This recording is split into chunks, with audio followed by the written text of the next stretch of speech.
Hello friends, स्वागत है आप लोग का एनसीईआरटी जोन में। एसएससी का क्वेश्चन प्रैक्टिस करना है तो आपको ये बुक ना ध्यान में आए ऐसा हो ही नहीं सकता है, चाहे आप किसी भी सब्जेक्ट को लो। लेकिन हम लोग यहाँ पे जनरल स्टडीज़ का कवर करें तो पुराने साल के पेपर हमें डिस्कस करना है, प्रीवियस ईयर क्वेश्चन को डिस्कस करना है।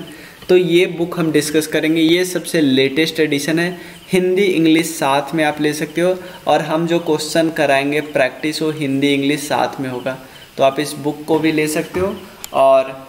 और वीडियो से ये फ़ायदा होगा कि एक क्वेश्चन के साथ मैं कई सारे एक्स्ट्रा फैक्ट बताऊंगा, जिससे और भी आपका ज़्यादा से ज़्यादा फ़ायदा हो।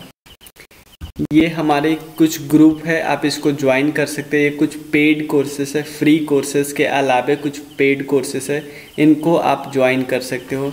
जिसमें पिनेकल ऑब्जेक्टिव की किताब भी जो डिस्कस करे वो भी इसी के अंदर आता है।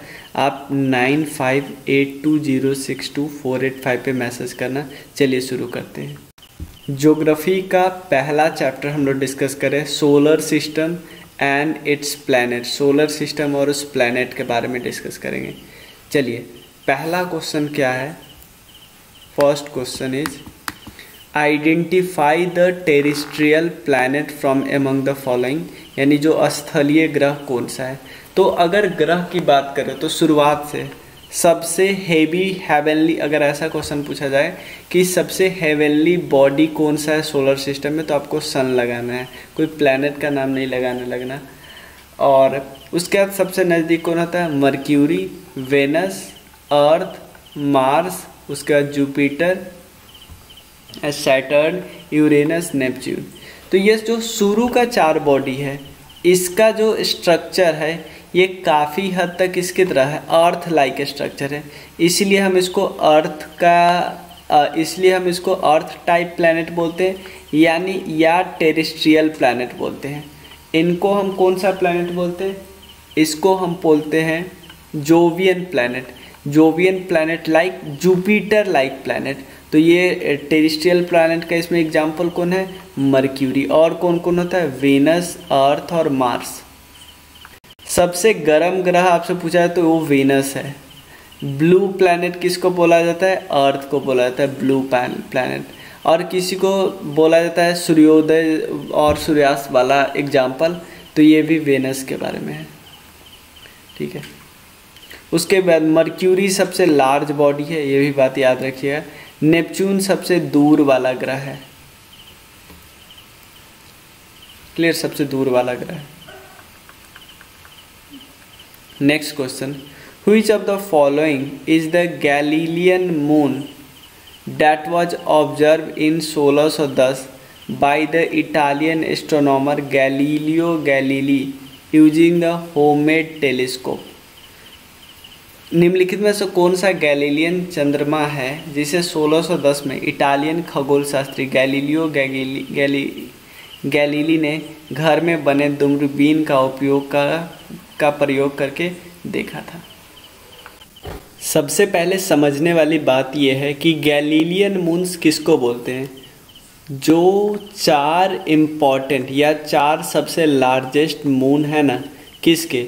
जुपिटर के। जुपिटर कौन है? जुपिटर एक लार्जेस्ट प्लैनेट है।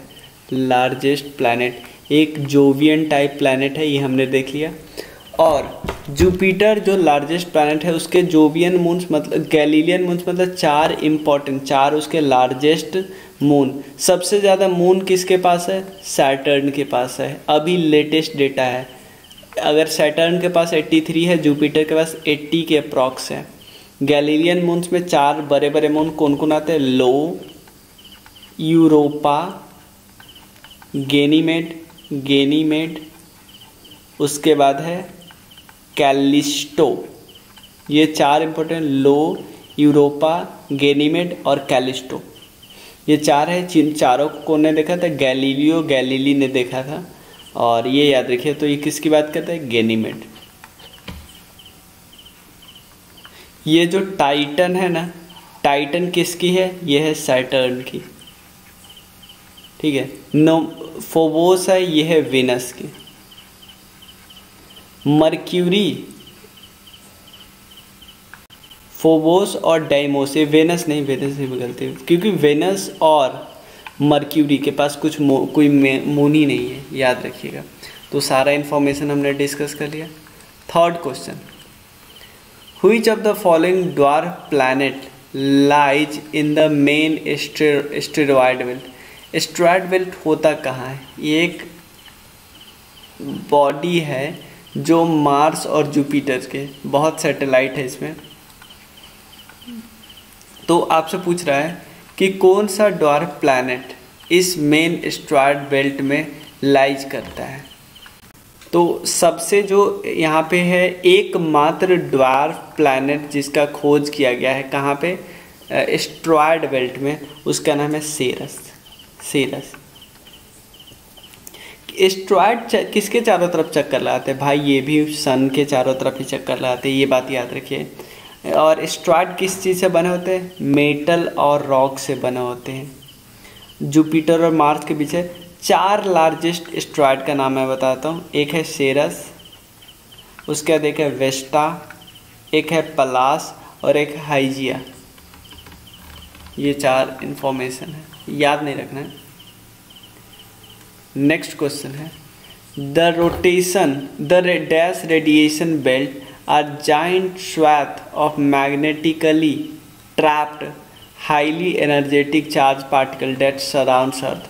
कौन सी विकिरण की जो पेटियां है जो पृथ्वी के चारों ओर चुंबकीय रूप से फंसे अत्यधिक ऊर्जावान आवेशित कणों से विशाल स्वाथ है? इसको हम वैन एलन क्या बोलते हैं? रेडिएशन बेल्ट बोलते हैं, वैन एलन बेल्ट। क्योंकि चिनूक तो एक विंड है। क्यूपर बेल्ट आपको पता है नेपच्यून के बाद होता है। ऑरोरा एक इवेंट होता है। सिंपल सोलर फ्लेयर्स ऊपर से आती है और नीचे से जो पोलर जो विंड होती है ये मिक्स होती है, तो और कोई ऐसा स्ट्रक्चर बना लेता है, उसको ऑरोराज बोलते हैं। साउथ पोल में और नॉर्थ पोल में बताती है। Which of the following celestial bodies have a natural satellite जिसका नाम है चैरोन। नेचुरल सैटेलाइट जिसका नाम है चैरोन। ये हम लोग ज़्यादा पढ़ते नहीं क्योंकि ये प्लूटो का एक मून है, मतलब 5 मून है प्लूटो का, उसमें से एक मून है ये चैरोन। क्लियर? तो यहाँ ध्यान रख सकते हो क्योंकि इस सब का मून हमें आता है 2, इसका डेइबोस और फोबोस। सैटर्न का तो बहुत ज़्यादा है। टाइटन इम्पॉर्टेंट है, टाइटन 83 है, सबसे ज़्यादा है। चलिए नेक्स्ट क्वेश्चन है, व्हिच निम्नलिखित में से कौन सा ग्रह है जिस पे कोई चंद्रमा नहीं है? ये मैं आपको बता ही दिया हूँ, मर्क्यूरी और दूसरा वीनस। सबसे ज़्यादा Saturn. What do you tell one of the most famous constellation that we can see during the summer time in the early part of the night? इसको क्या बोलते हैं हम? इसको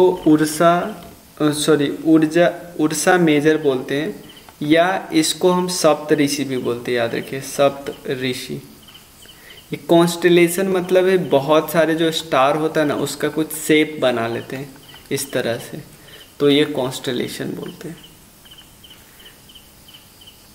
ड्वार्फ प्लैनेट ये कौन सा है? Which of the following the dwarf planet यार इन आवर सोलर सिस्टम? इसका करेक्ट आंसर है, हम लोग को लगा यार प्लूटन, लेकिन नहीं इसका, क्योंकि प्लूटो ऑप्शन ही नहीं, इसका ऑप्शन है मेक। ये 3rd लार्जेस्ट ड्वार्फ प्लैनेट है पूरे सोलर सिस्टम का। क्या है? 3rd लार्जेस्ट ड्वार्फ प्लैनेट है पूरे सोलर सिस्टम का। और इवन ये 2nd दूरी में है, याद रखिएगा। 4 जो मेन ड्वार्फ प्लैनेट है उसमें है एरिस, प्लूटो, एक है हाउमिया और 4th है मेकमेक। यूरोरा तो एक सबसे छोटा मून है किसका? जुपिटर का, ठीक है ना। और उसके अलावा आप इसके बारे में देख सकते हो, ये तो हमें पता ही है, गैनीमेड अभी हमने डिस्कस, जुपिटर का मून है। How many natural satellite did Jupiter have as the 31 July 2020? इसका आंसर है 79। जुपिटर का 4 मेन सैटेलाइट है जिसको आप गैलीलियन सैटेलाइट बोलते हैं, क्योंकि चारों को ऑब्जर्व किया था गैलीलियो ने। और चारों मेन कौन है ये हम सबको याद होना चाहिए, लो, यूरोपा, गैनीमेड और कैलिस्टो। गैनीमेड सबसे लार्जेस्ट नेचुरल सैटेलाइट है, याद रखिएगा, पूरे सोलर सिस्टम का जितने भी प्लैनेट के पास है। हुई the following is windiest planet in the solar system. तेज हवा वाला ग्रह कौन सा है? सबसे विंडिएस्ट, जहाँ तेज हवा बहते है, उसका नाम है नेपच्यून। ये सबसे दूर हमारे सोलर सिस्टम का सबसे दूर वाला ग्रह है, याद रखिएगा। After full moon day every night the size of bright part of the moon appears to become thinner and thinner. On the 15th day, the moon is not visible. The day is known as। देखो ये तो बात आपको पता है, हर full moon के 15 दिन के बाद क्या होता है? New moon. देखो तो फुल मून कब होता है?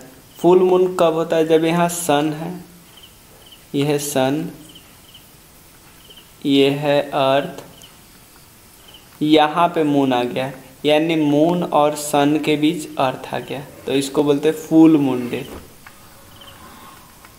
और क्योंकि यहाँ सन का डायरेक्ट लाइट तो आया नहीं, तो इसको हम इसलिए बोलते हैं लूनर एक्लिप्स, यानी चंद्र ग्रहण।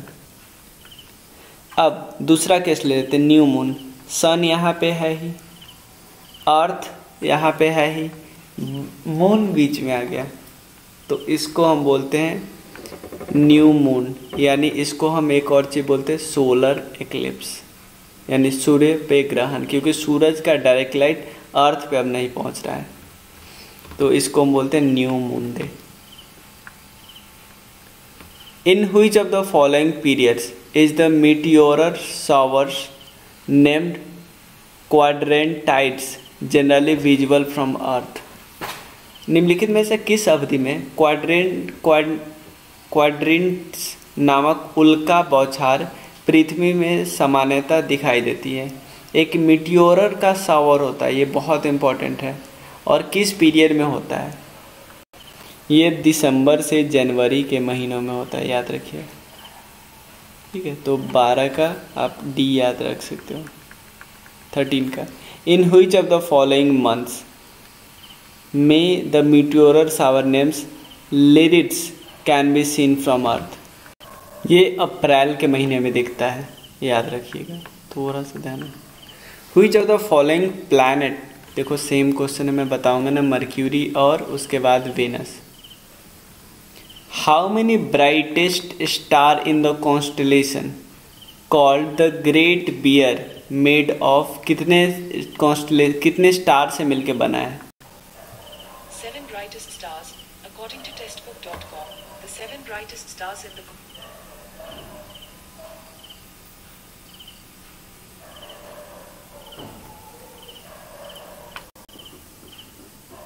ये तो हमें पता चल गया 7 ब्राइटेस्ट स्टार। और आप बताना कि आपको ये क्लास कैसा लगा, ये तरीका सही है या और भी एक्स्ट्रा इन्फॉर्मेशन हम ऐड करें, ये मुझे बताना। और आप 9582062485 पे मैसेज करना, कोई भी डाउट हो तो आप मुझे बताना। मिलते हैं फिर, थैंक यू सो मच।